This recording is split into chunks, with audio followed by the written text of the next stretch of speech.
Alrighty boys, welcome back to the channel. Now, to be honest with you, bro, we are going through a heat wave up here in Canada right now, up here in Alberta, and it is like 40 degrees, so I'm not turning my air conditioner off for the recording of this video. If the audio is shit, so be it. Anyways, man, a little bit of an informal video. I wanted to sort of just drop in here today and sort of let you guys know what's going on with the brand, why I haven't been consistent even though I said I was going to be in my last video. And yeah, just sort of like a general update video. And the reason I wanted to do that was because I wanted to use it as an opportunity to sort of shift the channel, shift the brand a little bit. When I first started uploading content, it was commentary content. And that's because I used to watch people back in the day like Leafy, Optimus, and other creators that I would say sort of were based, for lack of a better term. They just said what was on their mind, regardless of who was going to say what about it. This would be classified as a very conservative way of delivering your message, whereas people on the left, people that are liberals when it comes to public speaking, tend to be a bit more sensitive with their language and try their best not to hurt people's feelings or say controversial things. It's very progressive, right? And truly, I mean this when I say it, I have zero problem with progressive culture,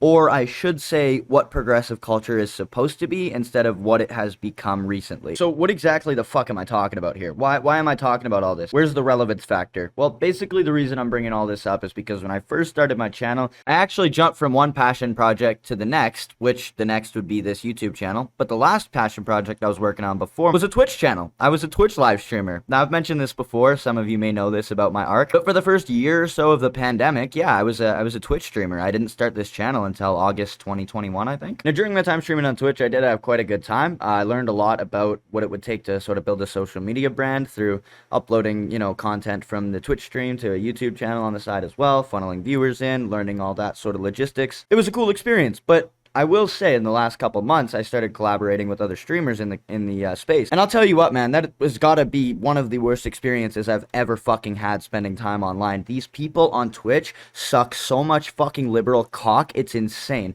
I fucking hate these people, man. The biggest problem that you actually end up running into with these sorts of individuals is that they don't even realize that they hold liberal values and liberal beliefs and stuff like that. Just because it's been so hardwired into them from a young age. Like, don't say this in school, you'll get suspended just for using words. Don't say this at your job, you'll lose your job just for saying words. Don't say this online, we'll take away your social media brand just for saying words. You have this sort of like Marxist censorship ideology that's been pressed into our brains over the past 2 generations. Samuel and his circle being, yeah, I'm naming names, absolutely. I fucking hate this douchebag. Alright, dude, post-editing Buster here. I'm gonna be honest with you, this video took a bit of a turn that I did not mean for it to take right about now, and I just wanted to let you guys know that for the next 5 minutes or so, this is no longer gonna be a channel update video. This is no longer going to be a what's going on in Buster Lives world video. Now this is a drama video. For the next 5 minutes or so, that's what this is. I didn't mean for it to be, and when this all happened, I was like, I'm going to be the bigger man. I'm not even going to acknowledge this. I was thinking about making a video on it just because of how fucking absurd it was, as you guys are about to see, but I didn't at the time, and I saw an opportunity to briefly go over it in this video, so I decided to, just like I said, because of how absurd it was. Anyways, man, you've been warned. Enjoy the rest. Samuel and his group of content creators that he hangs out with is actually a major proprietor of this. Virtue signaling, turning on people the second they get the chance to call them out or criticize them in some way for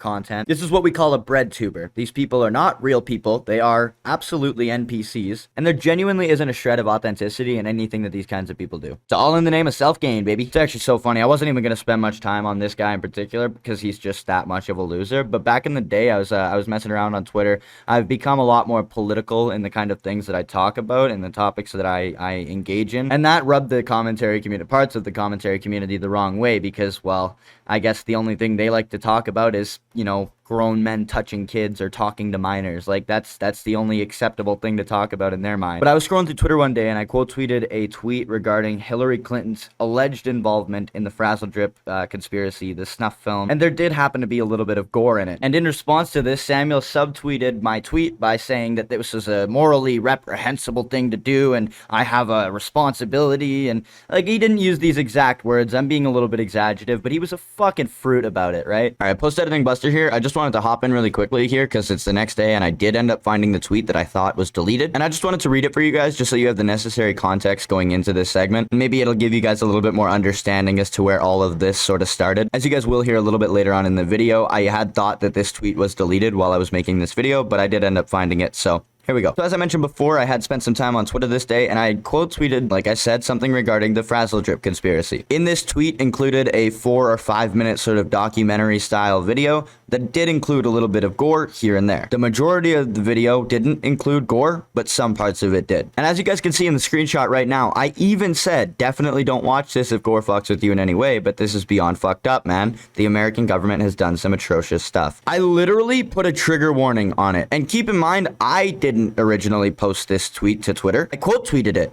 This is the basic fucking functionalities of Twitter. This is what Twitter is made for. I have never personally come across something that I didn't like seeing on Twitter and been like, wow, that person shouldn't have posted that. Because it's not their fucking responsibility. I am not individually this person's responsibility, nor are the people that I think I should virtue signal for if I'm Samuel in this situation. Anyways, man, Samuel quote tweeted what I had to say and said, I get the sentiment of Buster Live quote tweeting this stuff to people in commentary in general, but quote tweeting it was completely the wrong move, possibly exposing more people to said gore in the replies and video accidentally. Just screenshot the tweet, crop the text, and warn people. I don't know anyone who wants to see it pop up randomly on their feed. I'm sorry, is that my problem?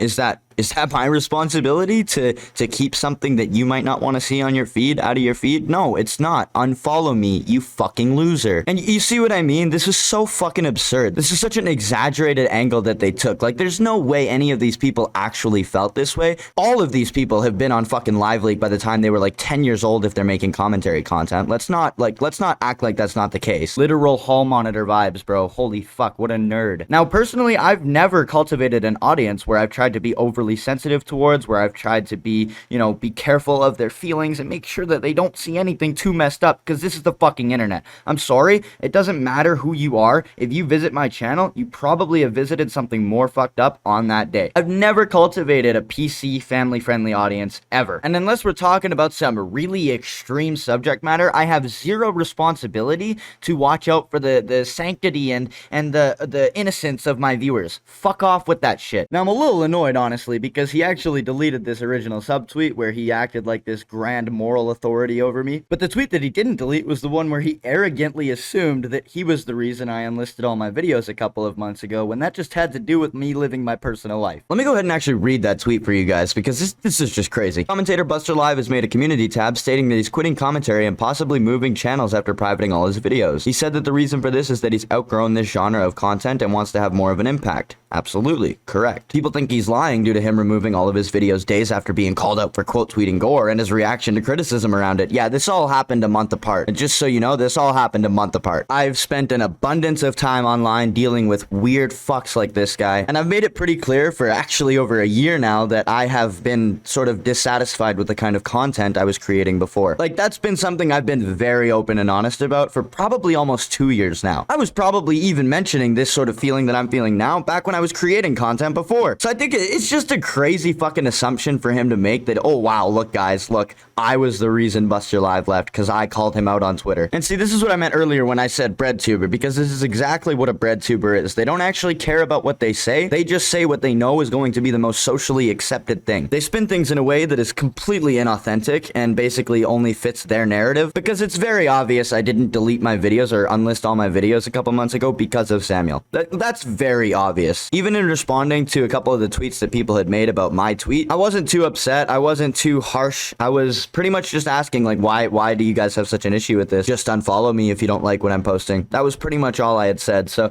I don't know. There was zero evidence pointing towards the fact that I left YouTube because of a couple of weird fucking degenerate small YouTubers. I've dealt with plenty of them in the past and it's never made me leave before, so I don't know why Samuel thought he was special. This dude has such an artificially inflated ego from the fact that he uploads YouTube content from his fucking Android phone, and that he has a couple of people around him that equate to an echo chamber. You can't make this shit up. These are the same kind of people. You see them online every single fucking day. They're a breed and they're fucking retarded. Also, Phoenix Ace, you're a fucking brain dead idiot too. Me and you have literally spoken to one another. Me and you have literally had interactions with one another before. You have spoken to me more than actually Samuel has. So I don't understand, bro. The fact that you're just gonna ride a narrative like this without actually understanding any of it. I literally made one tweet and you're gonna call me unhinged, or you're gonna say I'm spurging. Like what the fuck, dude? This community is so AIDS now. You can't even make this shit up. Me and most of these people have never had anything but good interactions prior to this, and yet they just immediately flip the second they see the opportunity. Not that this hasn't happened to me before. If you're watching this video, you know who you are. Glad we're on good terms now, but it is what it is, right? At the end of the day, this kind of behavior is very common in the small commentary community, and Samuel, you're a fucking loser, and I'm gonna keep tweeting whatever I want. Phoenix Ace, maybe, there's a chance me and you could be on good terms again, but you're kind of a fucking loser for that. I genuinely worry something happened to make him spurg like this. Like, what the fuck am I reading there, dude? I'm literally interacting with PC Principal from South Park right now. There's no way this is real. Well, bud, you see, I was a little bit worried you were going through something there that made you spew all that hateful rhetoric. Was that a good PC Principal impression? Yeah, probably not, right? That's like the vibes I get though when I drive by 6 people and 5 I hit. You gotta be honest with yourself, bro. How the fuck are you gonna completely 180 your opinion on somebody based on one tweet? Based on one tweet. Come on, man. You're a fucking loser. You're so fake. Prove me wrong, though. Anyways, man, that's really enough about all that. I didn't even intend on covering that at all, let alone as long as I did in this video. So I do want to get back to the actual subject matter of this video, like what I intended it to be. Throw a little bit of shots here and there that I think are well-deserved to be thrown, but back to the original video. I think I've made my point about the liberal mentality pretty well up to this point, and the reason I've talked about that so in depth is because, well, the conservative mentality is largely what inspired the creation of this channel. The idea of being accountable to yourself, being authentic in what you're speaking about, and delivering the facts to your audience is absolutely what sparked the passion in me to want to create commentary content, or more specifically, to engage in the commentary community. Because, like, let's be real, right? That's a completely different type of content to any other type of commentary, you know what I mean? We have general commentary on YouTube, and then we have the commentary community, which is its own little sub-wing of crap, if we're being fully honest. It's the sector that talks about the Dr. Disrespect ban, it's the sector that talks about the Bad Baby OnlyFans drop, it's the sector that talks about anything and everything that you would see scrolling through your Twitter timeline. Basically, commentary channels are just Twitter impression farming pages. That's all they really are. Now, some of you may be sitting here scratching your head wondering, like, yo, Buster, isn't this the kind of content you were making for like 2 years, bro? Like, you're kind of shitting on everything. No, I'm telling you guys, you can go back on any of my videos from back in the day. I've always said my videos are shit. I've always said that they're like very substandard, they're very minimal effort. I've always been open and honest about that, and I think that's where a lack of the fulfillment comes from a bit as well, is that my videos have sort of always been low effort, and even if some of them weren't low effort, even if I did put a bit of effort into them, like, they were still less than what I know I could do. I sort of limited myself with commentary, you know what I mean? With just social commentary, like I was covering before. And I'll reiterate, like, there's a whole plethora of different wings of commentary content. You have political commentary, you have financial commentary, you have, I don't know, physical fitness comment. Like, there's probably commentary for pretty much any genre that you can think of.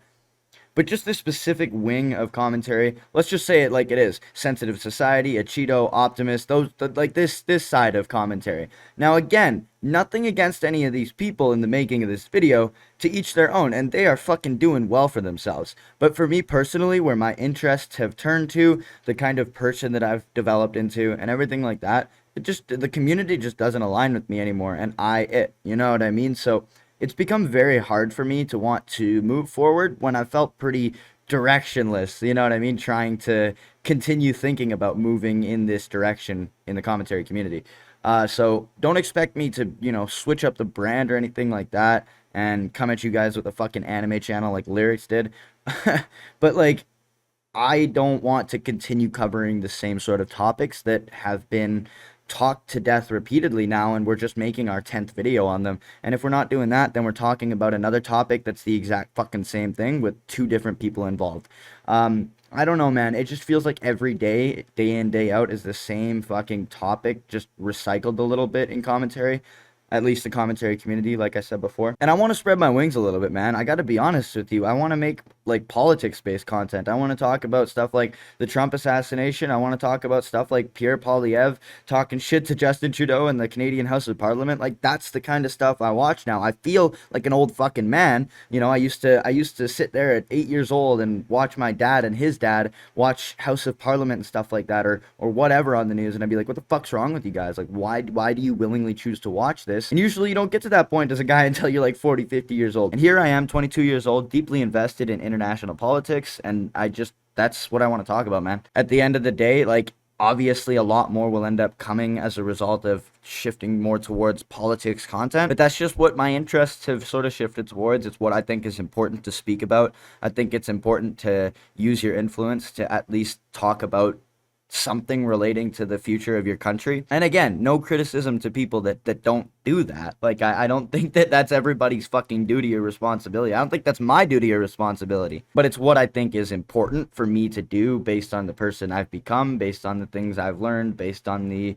worldviews that I have. Maybe some people will disagree with me, but I think that's a good start if that is the case. To wrap this video up, because to be honest with you, it was just me yapping. There was no real major point to the video. I don't know how I turned it into 7 minutes of footage so far. You guys can definitely expect to see a bit of a shift coming on the channel in the kind of content that we're going to be posting. Possibly we'll even do a rebrand at some point in the future, but for now, we're going to stick with Buster Live. I think every now and then, depending on the topic that comes out relating to the commentary community, we might still talk about some of those topics, because some of them are, you know, more political than others. And to be honest with you, dude, the more I talk about it, the more I realize that I don't really think that there's a need to label it. Because at the end of the day, I know that going forward, there's certain sort of topics that I'd rather avoid just because they're not really entertaining for me to make as the creator anymore. And I guess I sort of want to just try and start treating my channel like it's my own personal brand, sort of within the same format that I was doing before. I think as I sort of started developing new interests and maturing as a person about a year and a half ago at this point, I saw my channel as, oh, well, I wasted all my time on this. Now I'm not interested in it. Maybe I will be again one day, but I never really even considered the fact that I could sort of change the channel with me. Like, the channel wouldn't exist without me, that my whole channel was built around my personality and my work ethic, and, like, yeah, I don't know, dude, I'm waffling at this point. If you guys enjoyed the video, be sure to leave a like, subscribe if you're new around here. Fuck you, Samuel, fuck you, Phoenix Ace, and that whole wing of commentary. You're all a bunch of slime balls. I'm out, bro.